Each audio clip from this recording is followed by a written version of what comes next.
Bonjour à tous, bienvenue sur le Tech Shower Show, le premier show sur les nouvelles technologies en direct de la Silicon Valley et en français. Alors moi je m'appelle Stéphane Nguyen et aujourd'hui j'ai la chance de recevoir Thibaut et Sébastien. On se trouve dans la Napa Valley. Bonjour Thibaut, bonjour Sébastien. Salut. Bonjour. Ça me fait très plaisir que vous soyez là. Alors il y a une raison particulière pour laquelle on est dans la Napa Valley. Alors déjà, est-ce que vous pouvez nous expliquer un petit peu ce que c'est la Napa Valley ? Dans le vin. La Napa Valley dans le vin, c'est un petit peu ce qui a créé la réputation des vins californiens. D'accord.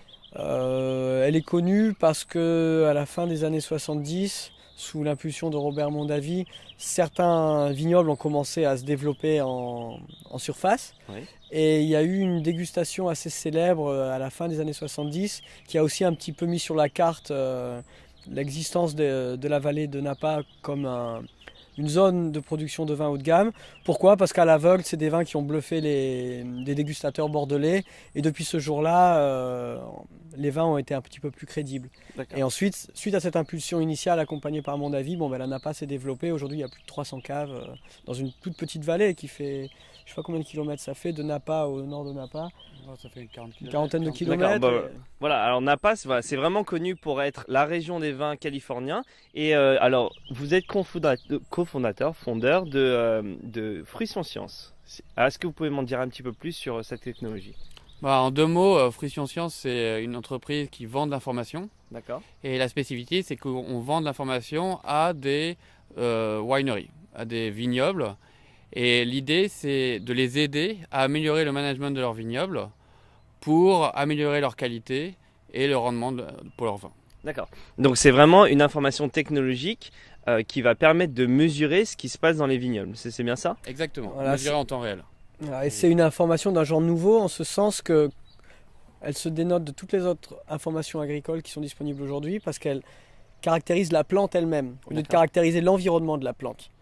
Donc en fait l'idée c'est pas de deviner comment la plante se comporte d'après les conditions qui l'entourent, c'est d'aller directement au cœur de l'action et demander à la plante comment elle se sent et en fonction de sa réponse adopter des pratiques. D'accord. Bon, alors, il y a meilleur moyen de comprendre un petit peu tout ça. On va aller directement dans les vignobles pour voir comment ça se passe. Et c'est Skander qui va être là pour nous montrer un petit peu comment ça se passe. À tout de suite. Donc aujourd'hui, j'ai une activité viticole, j'ai mon domaine et je voudrais savoir comment je vais pouvoir utiliser vos services et en quoi vous allez augmenter ma qualité, réduire mes coûts en consommation en eau. Donc moi, avant de laisser Sébastien répondre à ta question, je vais juste replacer le contexte. Pourquoi tu ferais appel à nos services ?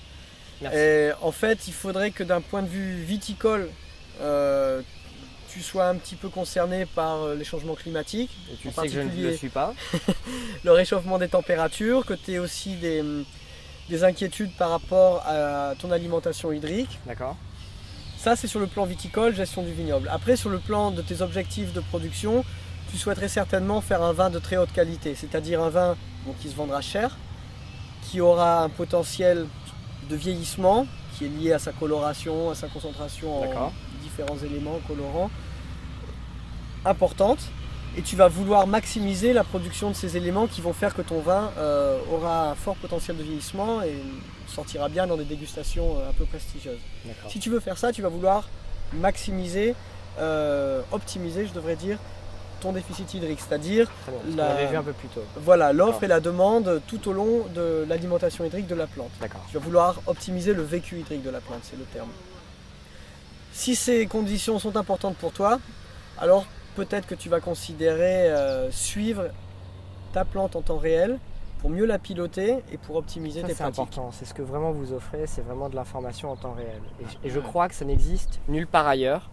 Et enfin voilà. C'est le suivi du statut hydrique en temps réel. Ça, on est les seuls dans le monde à le faire actuellement. D'accord. Donc ça c'est important, Et suite à tous ces objectifs que je me suis fixés, voilà, il faut vraiment vous s'adresser à vous en tout cas pour essayer d'avoir ces informations. Voilà. Donc je te laisse continuer, excuse-moi Thibaut. Non, mais si c'est Non mais c'est important de le rappeler vraiment. Pas de problème. Les Français, les champions, vraiment les champions de la donnée en real time. Donc ça c'est important.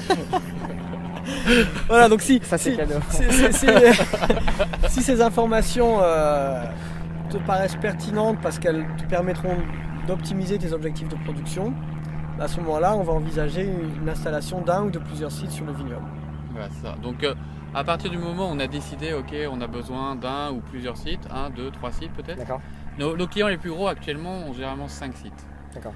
Ce qu'on fait, c'est qu'on va dans le vignoble et on détermine des pochettes homogènes, des poches homogènes, où on va faire les mesures et qui vont représenter le vignoble ou une partie du vignoble. Très bien. D'accord ? Donc ce que tu appelles un site, c'est 4 plantes en fait. Ouais, voilà exactement. 4 Donc plantes, c'est ce qu'on a vu ici. Donc c'est-à-dire un data logger, donc cette boîte, D'accord, qui collecte l'information. exactement, et 4 pieds de vigne. D'accord. Où vous allez poser vos capteurs. Où on pose nos capteurs. À partir de là, ce qu'on fait, c'est qu'on installe le système qui va permettre de rapatrier l'information en temps réel. Très bien. Donc on met des radios Donc, on sur voit. nos capteurs. Juste ici, donc on les a déjà vus. Et après, on a besoin d'un branchement vers Internet. D'accord. Donc on installe un routeur généralement dans le domaine, dans le chez, D'accord. Donc une simple connexion Internet. une simple connexion Internet. D'accord. Et ce routeur va parler avec les capteurs qui sont dans le vignoble et rapatrier toute l'information en temps réel vers un serveur central, le serveur Fruition, là où on fait tous nos calculs. D'accord. Voilà. Très bien. Et à partir de là, nous ce qu'on fait, c'est qu'on définit, on crée pour le client un site sécurisé sur lequel il est le seul à pouvoir aller Très bien. et sur lequel il va voir en temps réel ce qui se passe. Donc voilà, donc ce vignoble dont tu parles, je vais me connecter et je vais pouvoir voir mon information. Exactement. Est-ce que je vais pouvoir avoir par exemple une carte, avoir Bien sûr. géolocaliser mon domaine, Donc d'accord, et voir mes différentes zones. ce qu'on fait, c'est ça, c'est que nous on crée cette carte. D'accord. Donc on centre la carte et on met toutes les parcelles pour que le client puisse voir ses parcelles. Donc on va voir l'installation d'un capteur avec Thibaut. Alors, ce que vous voyez ici, comme l'a rappelé Sébastien, on mesure la quantité de chaleur qui est emportée par le flux d'eau qui traverse la plante. Grosso modo, la plante, c'est une pompe à eau là. C'est un tuyau, on se positionne sur une section du tuyau. Est-ce Et que on- c'est humide là, on peut le sentir là ou Ah ben, on a juste retiré légèrement l'écorce superficielle. D'accord, donc tu ponces un peu. On ponce un petit peu et comme toute la mesure repose sur la bonne détection de la température avant et après la chauffe, il faut s'assurer qu'on va avoir un contact intime entre le thermocouple qui est ici D'accord. et la partie du végétal où on va détecter la température. Thermocouple 1, thermocouple 2 et la bande orange est une bande chauffante qui impose une quantité de chaleur déterminée dont on va mesurer le taux de dissipation dans la plante. Ok. Voilà, donc maintenant je vais entourer cette résistance autour du végétal. Voilà, donc ça va être la section qui va nous servir de témoin pour caractériser la consommation hydrique de cette plante.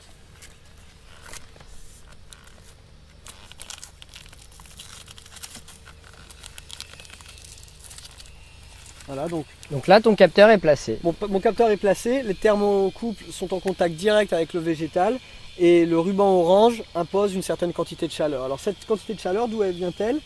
Elle est amenée par ce câble électrique qui circule en fait le long du rang, D'accord. qui vient s'alimenter en énergie Donc c'est quoi? C'est une batterie hein. au niveau de cette batterie. D'accord. Qui est alimentée comment? Donc ça c'est Alors alimenté. cette batterie, elle est alimentée par un panneau solaire. D'accord. Très bien, donc c'est des stations qui sont autonomes en énergie. Absolument.